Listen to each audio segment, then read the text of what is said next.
The dress had been in the closet for 14 months. Nora hadn't moved it, hadn't touched it. Some mornings she would open the closet door by accident, reaching for a cardigan in the dark, still half asleep, and her hand would brush the stiff ivory fabric, and she would close the door again very quietly, the way you close a door when someone is sleeping on the other side and you don't want to wake them. She wasn't crazy, she knew that. She was a grief counselor, for God's sake. She had a master's degree in bereavement psychology and a small office on the 3rd floor of a brick building in Portland, where she helped other people stitch the torn edges of their lives back together. She knew the stages. She taught the stages. She had given the same gentle speech so many times she could hear herself saying it now, sitting at the kitchen table with cold coffee in both hands.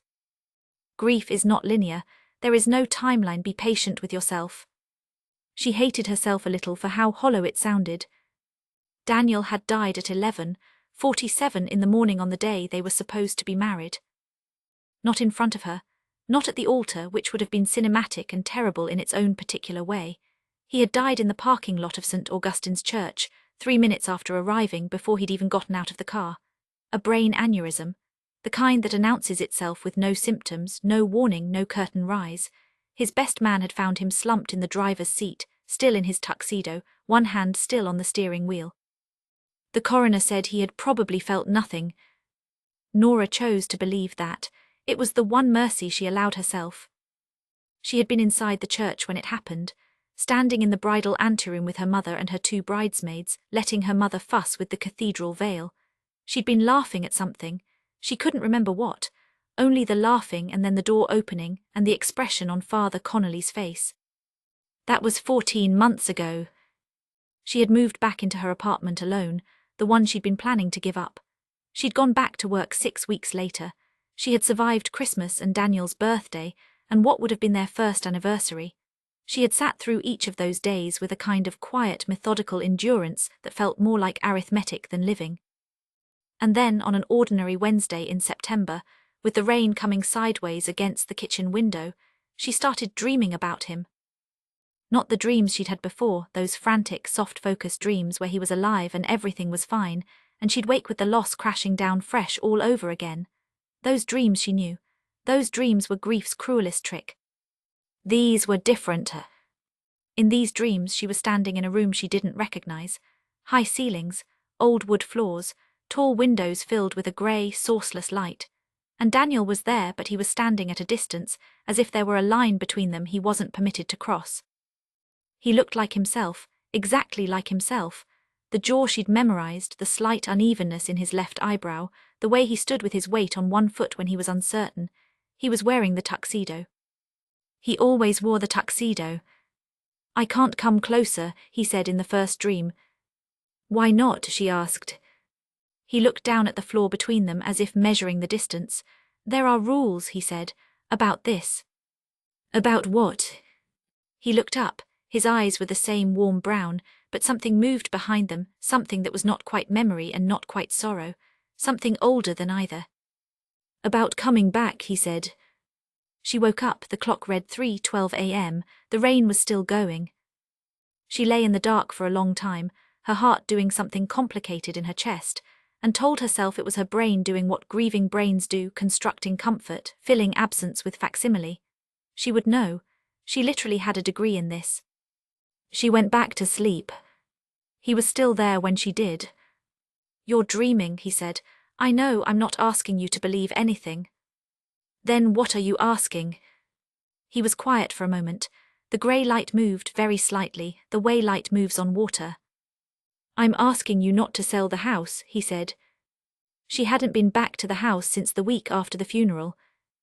It was a Victorian on the edge of the city, the house they had planned to restore together. Daniel had bought it 6 months before he died, a surprise he'd barely been able to keep to himself, showing her the listing on his phone with barely concealed delight. "It needs work," he'd said, which was an understatement of heroic proportions. The floors were warped, the plumbing wheezed. The back staircase had a missing tread that he'd marked with a folded piece of cardboard, and a handwritten sign that read "Watch your step" in his careful, architectural handwriting. It had been sitting empty. His estate handled the utilities.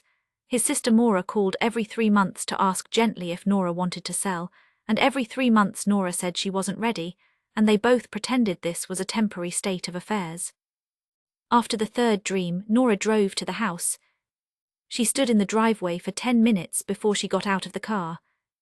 Inside, it smelled like old wood and cold, and something she couldn't name, something faintly mineral, like the air before a storm. She walked through the downstairs rooms with her coat still on, her footsteps loud in the emptiness. The furniture they'd picked out together was still here, draped in dust sheets that gave everything the look of a ballroom full of sleeping guests. She didn't know what she was looking for. She found it in the study. The bookcase on the far wall, Daniel had loved that bookcase, had photographed it the day they'd first toured the house, had been moved. Not far, a few inches. She could see the shadow of its original position in the slightly less faded wallpaper behind it. Behind it was a door. Not a hidden door exactly, more a forgotten one, small, not quite reaching the ceiling, painted over so many times that its hinges had seized, but someone had opened it recently. The paint around the frame was cracked. Nora stood in front of it for a long time.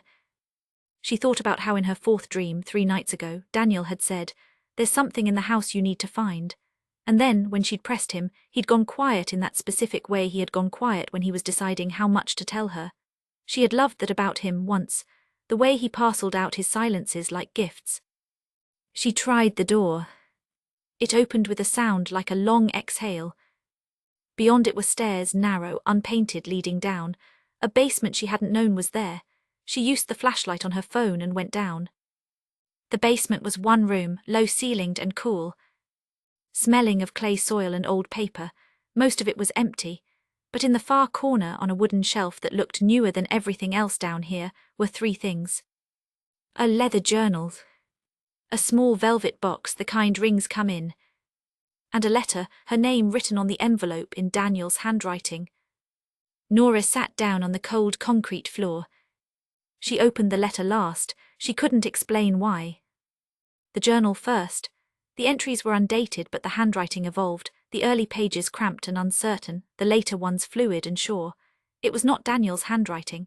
It belonged to someone else, a man named Elias Voss who had lived in this house in the 1920s and had written, in precise and increasingly urgent prose, about a woman he was trying to reach. A woman who had died. He had filled 100 pages trying to understand the rules of the distance between them and had never quite managed it.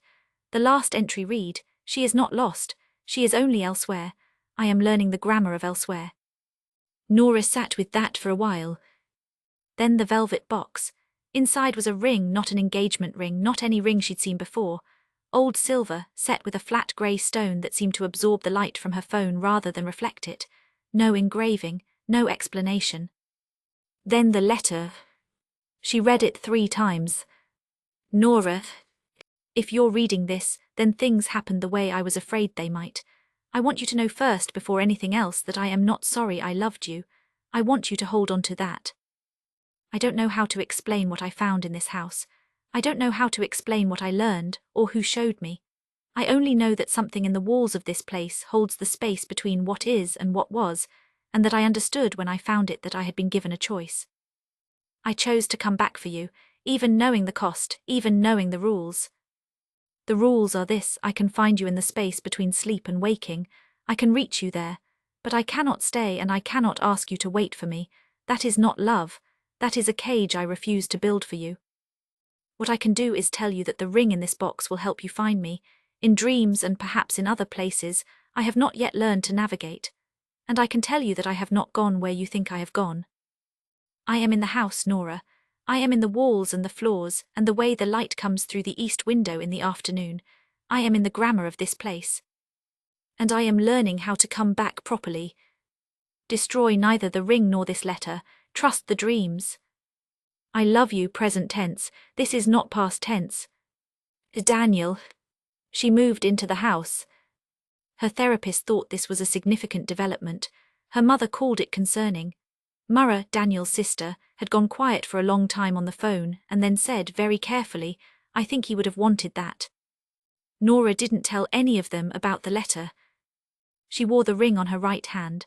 She wasn't sure why that felt important, only that wearing it on her left hand felt like something she wasn't ready for yet.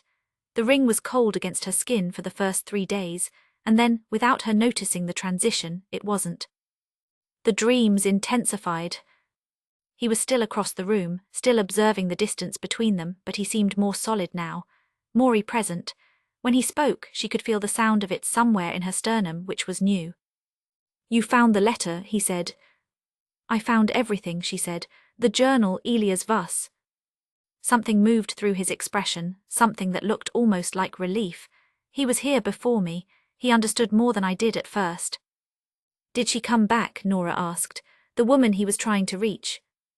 Daniel was quiet for a moment. "Not in the way he hoped," he said, "but he found her eventually." He paused. "The rules are different for everyone." "What are your rules?" she asked. He looked at his hands. She noticed for the first time that he was not wearing gloves, that his hands looked solid, real, the knuckles and tendons, and the small scar on his right thumb from the time he'd cut himself on a bread knife, and she'd held a kitchen towel to it, and said, "This is why we don't talk while we're cooking." "I'm learning them," he said. "The problem is they're not rules someone wrote down. They're more like physics that I have to understand by trying things." "What have you tried?" He met her eyes. "Being here," he said. "As much as I can, staying in the house, learning the frequencies of it." "That sounds like something from a physics textbook." "The afterlife," he said very dryly, "is apparently quite scientific." She laughed. The sound surprised her, genuine, helpless. She hadn't laughed like that in 14 months. "There it is," he said softly. The distance between them didn't change, but something in his expression did, and she understood that he had been waiting for that sound, that he had been holding on to the hope of it. "I'm still angry at you," she told him, "for dying." "I know. For dying that day specifically." "I know. You were wearing the tuxedo and everything." "I know," he said, and the ghost of a smile crossed his face, the real one, the left-sided one she had loved for 3 years. "I'm angry about that too." She spent October in the house. She refinished the floors in the study, which she had absolutely no professional training for and did badly, and then spent a weekend sanding them down and trying again. She fixed the missing tread on the back staircase. She peeled the painted-over wallpaper in the upstairs bedroom and found, beneath 4 layers of it, a hand-painted border of small blue birds, which she painstakingly preserved and which she found, without deciding to, easier to be in than any other room. She worked with her hands. She thought about Daniel's letter. "I am in the grammar of this place." She began to understand what he'd meant. The house had a logic to it, not supernatural, not spooky, just a quiet coherence she came to recognize. The way the east window did, in fact, fill the kitchen with afternoon light in a way that made you want to stay. The way the stairs creaked in the same order always, 3rd, 7th, 10th. The way the study seemed to hold warmth longer than any other room. She started talking to him. Not out loud, not at first. It felt strange, performative. But she'd be working, sanding or painting or reading Elias Vuss's journal for the 4th time, and she'd find herself thinking, "You would have loved this," or "Okay, I think you were right about the kulk in here," and it would feel less like grief and more like conversation. And then one evening in late October, she was in the kitchen when every light in the house went out. Not a power outage. She checked her phone, the neighbor's lights were on, the breaker hadn't tripped. She stood in the dark, waiting. The ring on her finger went warm. "Daniel," she said. And the kitchen lights came back on, one by one, slower than normal, as if someone were dimming them up from nothing. "That's not nothing," she said aloud to the room. The 3rd light flickered twice. She sat down at the kitchen table. Her heart was going fast, but not with fear, with something that had no name yet, something that was made equally of grief and hope, and the specific vertigo of understanding that the world was considerably stranger and more inhabited than any of her graduate coursework had suggested. "Can you hear me?" she asked. "Actually hear me?" The overhead light brightened, once clearly. "Is that yes?" "Once. Did you write the letter before you died?" A pause, then twice. She sat with that. He had written it after. She turned the ring on her finger and thought about a man learning the grammar of elsewhere, teaching himself physics he had no reference for, and leaving a letter in a basement room for the woman who would come looking eventually because he knew her, knew she couldn't leave a closed door alone. "You knew I'd come," she said." Arrogant," she said, but she was smiling. "Even dead, you're arrogant." The kitchen filled briefly, with warmth that had nothing to do with the radiator. The winter was the strangest and most honest of her life. She continued to see her own clients, sitting with them in the small office, listening, helping them navigate the corridors of their particular losses. She was better at it now, she thought, or differently good. She had stopped saying there is no timeline and started saying grief does not always look like grief. Sometimes it looks like learning to hear someone in a new language.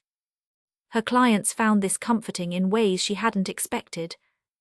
She found Elias Voss's living descendants through a combination of public records and 3 weeks of library archives, which was the most archaeological thing she had ever done. There was a granddaughter, a woman in her 80s in a care facility in Vermont, who had the journal's twin, the woman's journal. Elias' wife, who had died 3 years before him, and who had, according to the granddaughter, talked about the house on Mayweather Lane until the end of her life. About a man she had found in her dreams across a room, about learning to hear him. She called it the other frequency, the granddaughter told her on the phone. I thought she was confused, honestly, the dementia, but she was very consistent about it. It's not dementia, Nora said. A silence, then, no, I don't think it was. The dreams changed in January. He was closer. Not across the room, halfway across the room. And the grey light was warmer, more amber, as if the room itself were adjusting. He was still wearing the tuxedo, and she had stopped wanting to make a joke about it because it wasn't funny anymore, or maybe it had passed through funny into something else. You're closer, she said. I'm closer. Is that the physics? It's the physics, he said. And you. He looked at her the way he had always looked at her, with an attention so complete it felt like being read. You staying in the house, you talking to it, you made it easier to hold. I made the floors worse first, she said. I know, I watched. You watched me fail at the floors. I watched you try again, he said. That was the part that mattered. He reached out his hand. She reached back. Their fingertips were 2 feet apart, but she felt him anyway, a warmth in the air between them, a presence as real and specific as pressure. As specific as the weight of a hand you've held so many times your body holds the memory of it. Keep trying, she said, and she meant several things at once by it. I'm not going anywhere, he said, and meant the same. The morning it happened, she was making coffee. She had not slept well. She had been working late on a case, a young widow, 29, whose husband had died in an accident, and who sat in Nora's office every Tuesday and looked at her with eyes that said, you don't actually know, do you? No one actually knows. And Nora had gone home to the house and felt the weight of it all the way down. She stood at the kitchen counter, listening to the coffee maker, watching the grey March light come through the window. She felt a hand on her shoulder. She stopped breathing. The hand was real. She was awake, she knew she was awake, she had her eyes open, she was looking at the coffee maker, she was not dreaming. The hand was real and the weight of it was his weight, the specific warmth and breadth of it, the slight callus at the base of his thumb from the way he held a pen. She turned around. He was there. Not solid, not the way she was solid. He was the way a photograph is when you hold it up to strong light and you can see through it slightly, but the image is true, the image is accurate, every detail intact. He was standing in her kitchen in his tuxedo with his weight on 1 foot, and his face doing the thing it did when he had calculated some outcome he wasn't sure she'd believe. Hive, he said. She set down the coffee mug very carefully. Hive, she said. They looked at each other. 14 months, a letter in a basement, a winter of slowly closing distance, a language neither of them had been taught. How long, she asked. I don't know. His voice was fully real, not dream real, not the echo of memory. Real in her kitchen. The physics of it is it uses something. I can't sustain it indefinitely. Then don't waste it, she said. She crossed the kitchen and she put her arms around him and he was there. Not solid the way stone is solid, but present the way sound is present, the way light through water is present, something you could put your whole body into and be sure of. He held her back, she felt his arms, she felt his breath. I'm sorry, he said into her hair. I'm sorry about the tuxedo and the parking lot and all of it. I know, she said. I'm sorry I wasn't faster at learning this. Daniel, she pulled back just enough to look at his face. I didn't wait for you to feel sorry, I waited because I wanted to. Something shifted in his expression, something that had been bracing against loss eased. "I'm going to keep coming back," he said, "as long as the physics allow, and I'm going to try to figure out how to stay longer." "I know," she said, "I'll be here." The coffee maker beeped. They both looked at it. "You still make it too strong," he said. "You're dead," she said. "You don't get a vote." He laughed. She felt it, physically felt it in the arms around her. Outside, on Mayweather Lane, the last of the March snow was beginning to melt. Epilogue, present tense. She still sees her clients on Tuesdays. She still sits with them in the small office with its particular quality of light and its box of tissues on the table, and listens to them talk about the people they have lost. She is, by any professional measure, very good at this. She has stopped saying there is no timeline. What she says now, when the moment calls for it, when someone sits across from her with that specific expression, the one she knows from the inside, is this: love doesn't always know how to observe the boundaries we put on it. Give it room to surprise you. She wears the ring on her right hand still. It is never cold. The house on Mayweather Lane has been fully restored now. The floors and the windows and the bluebird wallpaper border in the upstairs bedroom. There is a missing tread on the back staircase that she has left deliberately unrepaired. The sign in Daniel's handwriting still sits on it: "Watch your step." She keeps it because she likes reading his handwriting. She keeps it because he asked her to trust the grammar of the place, and this is part of the grammar. She keeps it because some mornings she comes downstairs and the 3rd, 7th, and 10th stair creak in sequence, and then faintly so does the 4th, and the 4th should not creak. She has checked the 4th stair herself. The 4th stair is fine. And she smiles. And she says, "Good morning." And the kitchen light, warm and steady, is already on. The end.